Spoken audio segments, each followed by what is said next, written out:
ABP আনন্দের স্টুডিওতে বসে শতরূপকে যখন শুনতে হয় চাকরি চুরির আসল মাথাকে, অবাক লাগে। বাংলার মানুষ কি জানে না চাকরি চুরি কাণ্ডে কারা চাকরি চুরি করেছে? আসল মাথাকে কারা চাকরি কিনেছে তাদের লিস্ট তো বেরিয়ে গেছে। কেউ নেতার ছেলে, কেউ নেতার মেয়ে, কেউ কাউন্সিলরের জামাই, কেউ কাউন্সিলরের মেয়ে। আমরা তো সেটা জানতে পাচ্ছি, কিন্তু চাকরিটা কারা বিক্রি করেছে আসল মাথা ধরে বার করতে হবে। অরূপ চক্রবর্তীকে ধুইয়ে দিলেন। আর ওই যে এখন যিনি বিরোধী দলনেতা রয়েছেন শুভেন্দু অধিকারী, শতরূপ কি বলছেন? চাকরি চুরি করেছে সেটা জানে।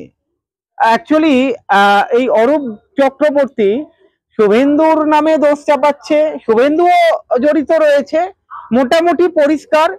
হয়তো প্রমাণ নেই, প্রমাণের অভাবে হয়তো ধরছে না, অথবা বিজেপিতে চলে গিয়েছে, ওয়াশিং মেশিন বুঝতেই পাচ্ছেন, মানে ধোলাই হয়ে গিয়েছে। এখন শুভেন্দু অধিকারী চুপ রয়েছে, এই বিষয়ে কথা বলবে না। তবে রাহুল বাবু মানে তৃণমূলের মুখপাত্র, উনি কি বলবেন ভেবে পাচ্ছে না। চাকরি চুরি করেছে আবার বড় বড় কথা মানা যায়? শতরূপ ঘোষের বক্তব্যটা আপনাদেরকে শোনাবো, তারপরে কথা বলবো। চাকরিহারাদের প্রশ্ন একটাই, মাথাকে, এবং কোন কোন নেতা এর সঙ্গে জড়িত রয়েছে যাদের কারণে এতগুলো চাকরিহারা শিক্ষক শিক্ষিকাদের ভবিষ্যৎ একেবারে অন্ধকারে। আমি শতরূপের কাছে আসবো। শতরূপ, বারবার শাসক দল এই প্রশ্ন তোলে, এই অভিযোগ করে যে বাম আমলে চিরকুটে চাকরি হয়েছে। এখানে যে দাগিদের তালিকা প্রকাশ হলো তাতে তো তৃণমূলের কাউকে বাদ দেখছি না। মানে আর কত বা আর কার নাম রয়েছে জানি না, এরপর তালিকা প্রকাশ হলে আমরা আদৌ গুনতে পারবো কিনা, সেটা গোনা সম্ভব হবে কিনা। দেখুন, যে যতগুলো আলোচনা হয়েছে আমি খুব সংক্ষেপে কতগুলো কথা বলছি। প্রথম কথা হচ্ছে, তালিকাটা সম্পূর্ণ নয়। আমরা সবাই জানি ৬,০০০-এর ওপর বেআইনি পদে চাকরি পাওয়া ইতিমধ্যে সুপ্রিম কোর্টে প্রমাণিত। ১৮০০টা নাম বেরিয়েছে, আরও বহু নাম বেরোনো বাকি রয়েছে।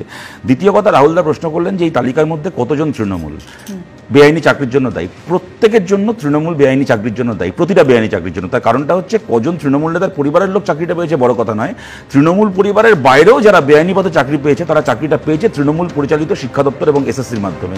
অতএব প্রতিটা বেআইনি চাকরি তৃণমূল বিক্রি করেছে।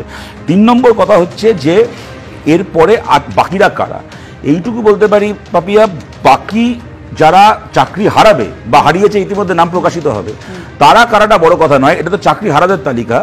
চাকরি বেচাদের তালিকা যেদিন বেরোবে, যারা চাকরিটা এরা তো চাকরি কিনেছে কিন্তু চাকরি বিক্রি করেছে যারা, সেই তালিকা যেদিন বেরোবে, এদেরকে জিজ্ঞাসাবাদ করে এদের কাছ থেকে কি জেনে নেওয়া সম্ভব?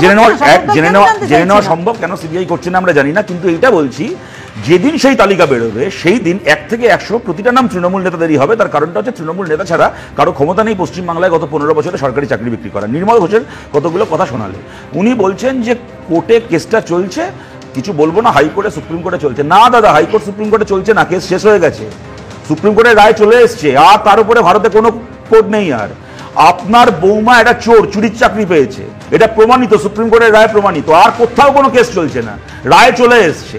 এই নির্মল ঘোষ হচ্ছে সেই সমস্ত তৃণমূল নেতা যে নিজের বাড়ির একজন মহিলাকে বেআইনি পদে চাকরির ব্যবস্থা করে দিয়েছে, আর অন্যের বাড়ির একটা মেয়ে নিজের যোগ্যতায় ডাক্তারি পাশ করে ডাক্তারি করতে গেছিল, তাকে ধর্ষণ করে যখন খুন করা হয়েছে তখন প্রমাণ লোপাট করেছে। এই হচ্ছে তৃণমূল কংগ্রেসের নেতা। আর আমি এখানে শেষ কথা বলছি, অরূপ চক্রবর্তীর কতগুলো বিবৃতি দেখালেন, ওনাকে আমি শিক্ষিত লোক, সজ্জন লোক বলে জানতাম, আমি বুঝতে পারছি না মাথা খারাপ হয়ে গেছে কিনা, ক্যামেরার সামনে কি করে এই কথাগুলো বলছেন। শুভেন্দু অধিকারীর চাকরি বিক্রি করেছে তো সবাই জানে, কিন্তু শুভেন্দু অধিকারীর নাম করে বলছে তৃণমূল মন্ত্রীকে তো ঘুষ নিতে কেউ দেখেনি, তাই নাকি? শুভেন্দু অধিকারী যখন ঘুষটা নিচ্ছিল কাদের মন্ত্রী ছিল? সুব্রত মুখার্জি কাদের মন্ত্রী ছিল? মদন মিত্র কাদের মন্ত্রী ছিল? ববি হাকিম কাদের মন্ত্রী ছিল? নারদার ভিডিও যাদেরকে ঘুষটা নিতে দেখেছিলাম, তৃণমূল মন্ত্রীদের ঘুষ খেতে দেখেনি। এক। দ্বিতীয় কথা বলছে, শুভেন্দু অধিকারী ঘুষ নেওয়ার পরে শুভেন্দুকে বিরোধী দলনেতা হিসেবে প্রমোশন দিয়েছে কারা? শুভেন্দু অধিকারী তো বিরোধী দলনেতা হয়েছে 2021 সালের মে মাসে বিজেপির হাতে, আর তার আগে 2016 সালে তো ভাই আপনার দিদি প্রমোশন দিয়ে মিনিস্টার অফ ট্রান্সপোর্ট করেছিলেন। 2018 সালে তার সঙ্গে মিনিস্টার অফ এনভায়রনমেন্টের পোর্টফোলিও যোগ করেছিলেন। টাকা নিয়ে ক্যামেরার সামনে পয়সা খাওয়া, ঘুষ খাওয়া শুভেন্দু অধিকারীকে তো মন্ত্রীর প্রমোশন আপনার দিদি মমতা ব্যানার্জি দিয়েছিলেন। ওই ভিডিওতে তো একটার পর একটা আপনার দলের লোকেরা চুরি করেছিল, যাদেরকে নিয়ে মমতা ব্যানার্জি বলেছিলেন বিধানসভার প্রার্থী তালিকা ঠিক হয়ে গেছে, এখন আমি কি করবো, আগে জানলে প্রার্থী করতাম না, তাদেরকে জিতিয়ে এনে মন্ত্রী করেছিলেন। ক্যামেরার সামনে দাঁড়িয়ে এই কথাগুলো বলছেন। সুতরাং দেখুন, আমি বিশ্বনাথ স্যার যে কথাটা বললেন, আমি ওই কথাটাকেই আমি পুনরাবৃত্তি করতে চাই। দেখুন, এই সরকার, কোনো সরকার পৃথিবীতে চিরকাল থাকে না। ব্রিটিশ সরকার মুঘল সরকারে চলে গেছে, তৃণমূল সরকারে চলে যাবে, কিন্তু মুশকিল হচ্ছে, এই উর্দুতে একটা শায়রি আছে, আমি জাস্ট বলছি, উর্দুতে একটা শায়রি রয়েছে না, লম্হনে খতা কি সদিয়নে সাজা পাই। কয়েকটা মুহূর্তের অপরাধের প্রায়শ্চিত্ত কয়েকটা শতাব্দীকে করতে হয় অনেক সময়। এদের সরকার এই কয়েক বছরে বাংলার যে সর্বনাশ করে গেল, আগামী কতগুলো প্রজন্মকে প্রায়শ্চিত্ত করতে হবে। দেখুন, প্রশ্নটা কি শুধু রাজনৈতিক? প্রশ্নটা কি রুটি রুজির নয়? প্রশ্নটা কি জীবন জীবিকার নয়? আমি এখানেই শতরূপের কাছে আসবো। শতরূপ, জীবন কৃষ্ণ সাহা তিনি একজন ব্যবসায়ী, তিনি দাবি করছেন যে আমার রাইস মিল রয়েছে, এই রয়েছে, তাই রয়েছে, সুতরাং আমার এই সম্পত্তি 1,20,00,000 টাকা। আর এতদিনে নিয়োগ দুর্নীতিতে যে নগদ আর সম্পত্তি বাজেয়াপ্ত করেছে ইডি, তার মূল্য 238 কোটি টাকা। আসলে কি ভয় লাগে জানো তো সিঁদুরে মেঘ দেখলে? কেননা সিবিআই মামলায় জামিন পেয়ে গেছে জীবন কৃষ্ণ সাহা। ইডিও কেউ তো এই যে অভিযোগগুলো ইডি তুলছে প্রমাণ করতে হবে, তৃণমূল বলছে। হ্যাঁ দেখুন, আমি জাস্ট প্রথমে অনুরোধ করে নিচ্ছি, আমি যেন একটু উত্তরগুলো দেওয়ার সময় পাই। মানে আমার দল চুরি করেনি বা চোরেদেরকে দলে নেয়নি, এটা তো আমার অপরাধ হতে পারে না যে আমি বলার সুযোগ কম পাবো। আমি এটা বলছি যে এনার স্ত্রীর কাছে 1,20,00,000 টাকা পাওয়া গেছে। জ্যোতিপ্রিয় মল্লিকের ব্যাংক অ্যাকাউন্টে নাকি প্রাইভেট টিউশন করে 4.5 কোটি টাকা ছিল। এই সবই আমরা দেখেছি, কিন্তু আলটিমেটলি এদের কিছু হয় না, বা এটাও ঘটনা। আমি 2-3টে কথা যেগুলো এখানে আলোচিত হয়েছে আমি বলছি। প্রথম কথা হচ্ছে, রাহুলদা অনেকক্ষণ ধরে বলে যাচ্ছে ও প্রমাণ কোথায় প্রমাণ কোথায়, প্রতিটা অভিযোগ প্রমাণিত, প্রতিটা চুরি প্রমাণিত। হ্যাঁ, একটা জায়গায় রাহুলদা ঠিক, হয়তো আমাকে, আমার ইচ্ছে না হলেও আমাকে একমত হতে হবে, চুরি হয়েছে, সুপ্রিম কোর্ট তাই সেই রায় দিয়েছে, গোটা নিয়োগকে বাতিল করেছে, কিন্তু চুরি হয়েছে, চোরেরা ধরা পড়েনি, চোরেদের কোনো ফাইনাল শাস্তি হয়নি। একটা অদ্ভুত একটা অবস্থায় আমরা বাস করছি। যাদের দায়িত্ব ছিল চোরেদেরকে গ্রেপ্তার করার এবং ফাইনাল কনভিকশন করানোর, তারা সেটা করবে না। এটা তার সুযোগে তৃণমূল এটা বলতে পারছে যে কি হয়েছে না হয়েছে ইত্যাদি কথা, কিন্তু চুরি হয়েছে এটা কিন্তু প্রমাণিত। দ্বিতীয় কথা, ইন্টেনশন, বিরোধীদের ইন্টেনশন নিয়ে প্রশ্ন করলেন। আচ্ছা, আমি যদি বলি যে সুপ্রিম কোর্টের রায় চলে আসার পরেও টেন্টেডদেরকে ঘুরপথে পরীক্ষায় বসার ব্যবস্থা সরকার এই জন্য করে দিচ্ছিল যাতে তার বিরুদ্ধে আবার একটা মামলা হয় এবং এই পরের নিয়োগটাও আবার বাতিল হয়। কেননা সরকারের ইচ্ছে নেই দাগি যাদের কাছ থেকে টাকা নিয়েছে তাদেরকে বাদ দিয়ে কোনো রকম কোনো নিয়োগ প্রক্রিয়া চালানোর। তাই স্বচ্ছ নিয়োগ প্রক্রিয়া এমনকি আদালতের নির্দেশেও যাতে সরকারকে করতে না হয়, তার জন্য বারবার করে এই লুপহোলগুলো তৈরি করছে সরকার। আমি যদি বলি তার উত্তরটা কি হবে, এবং আমার এখানে শেষ কথা, কুণাল ঘোষের সাথে আমি একমত। আমি আমার দুজন প্রিয় নেতাকে দেখলাম এখন, এক কুণাল ঘোষ, জয়প্রকাশ মজুমদার। কুণাল ঘোষ কেন আমার প্রিয়, উনি খাঁটি কথা বলেছেন যে বিজেপিতে যাওয়ার পরে শুভেন্দু যেগুলো বলছেন সেগুলো তৃণমূলে থাকতে কেন বলেননি। এই ব্যাপারে আমাদের আইকন কুণাল ঘোষ। কুণাল ঘোষ কিন্তু তৃণমূলের সম্পর্কে যা বলার তৃণমূলে থাকতেই বলেছেন, একদম তৃণমূলে থাকতেই আপনাদের স্টুডিও এসে বলে গেছেন যে মুখ্যমন্ত্রী সব জানতেন, সরকার সব জানতো, টাকা নিয়ে আমার দল চাকরি বেঁচেছে, বাঘের বাচ্চা। একেবারে তৃণমূলে থেকে তৃণমূলের হাড়ির খবর ফাঁস করে দিয়ে গেছে। দ্বিতীয় যে জয়প্রকাশ মজুমদার, ইনি আমার আরো ফেভারিট। ইনি বিজেপির অফিসে বসে যে নারদার ভিডিও নিজেই দেখান, তৃণমূলের অফিসে গিয়ে আবার বলেন আমি যেটা বিজেপিতে থাকতে দেখিয়েছিলাম সেটা যে সত্যি বলেছিলাম, এটা আবার আমাকে প্রমাণ করুন।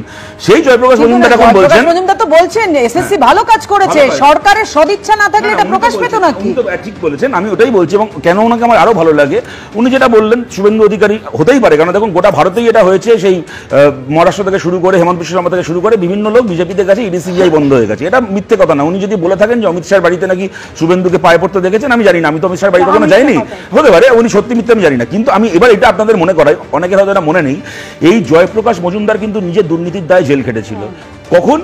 এই জয়প্রকাশ মজুমদার আবার চাকরি প্রার্থীদের ধর্নার ওখানে গিয়ে তাদের কাছ থেকে টাকা তুলেছিল বলে মমতা ব্যানার্জির পুলিশ জয়প্রকাশ মজুমদারকে জেল খাটিয়েছিল। এবার আমার প্রশ্নটা হচ্ছে, হতেই পারে নারায়ণ রাণেদের মতো কি সিন্ডাদের মতো এই কি বলে হেমন্ত বিশ্ব শর্মার মতো শুভেন্দু অধিকারী ইডি সিবিআই হাত থেকে বাঁচার জন্য বিজেপিতে কাছে 5 বছরের বাচ্চাও জানে, কিন্তু কি প্রমাণ আছে পশ্চিমবঙ্গ পুলিশের কাছে জয়প্রকাশ মজুমদারের টাকা খাওয়ার যে প্রমাণ আছে, যার জন্য জয়প্রকাশ মজুমদারকে মমতা ব্যানার্জি নিজে জেল খাটিয়েছেন? একেবারে মানে শতরূপ যে জয়প্রকাশ মজুমদারের কথা বলছেন, সেই জয়প্রকাশ মজুমদার এখন তৃণমূলে, এবং সে বলছে কি, তিনি কি বলছেন যে তৃণমূলের মানে কোথাও গিয়ে এসএসসির সদিচ্ছা ছিল, সেই জন্য এই তালিকাটা প্রকাশ পেয়েছে, এবং এটা তো কমপ্লিমেন্ট দেওয়ার জন্য। আশা করব শতরূপ ঘোষের বক্তব্যটা আপনারা পুরোটা শুনেছেন। তবে একটা কথা অ্যাড করব, এই তৃণমূল বলুন বা বিজেপি বলুন, দুটো দলই এক। দুটো দলের নেতারাই, বেশিরভাগ নেতারাই এই চাকরি চুরি কাণ্ডে জড়িত রয়েছে। অ্যাকচুয়ালি আসল মাথাকে সিবিআই কি করছিল? যখন কুণাল ঘোষ বলেছিলেন যে আমাদের দলেই রয়েছে, মন্ত্রিসভাতে একজন মন্ত্রী রয়েছেন যিনি চাকরি বিক্রি করেছেন, তার মানে কুণাল ঘোষ জানতেন। সেই কুণাল ঘোষকে কেন ডেকে জেরা করা হলো না? এই প্রশ্ন তো আসবেই। আমি জানি না বাংলার মানুষের কবে চোখ খুলবে। চাকরি চুরি কারা করেছে বাংলার মানুষ জানে, জেনে শুনে যদি তবুও বাংলার মানুষ এই চাকরি চোরদের ক্ষমতায় রাখে, তাহলে আপনাদের শত কোটি প্রণাম। ভালো থাকবেন।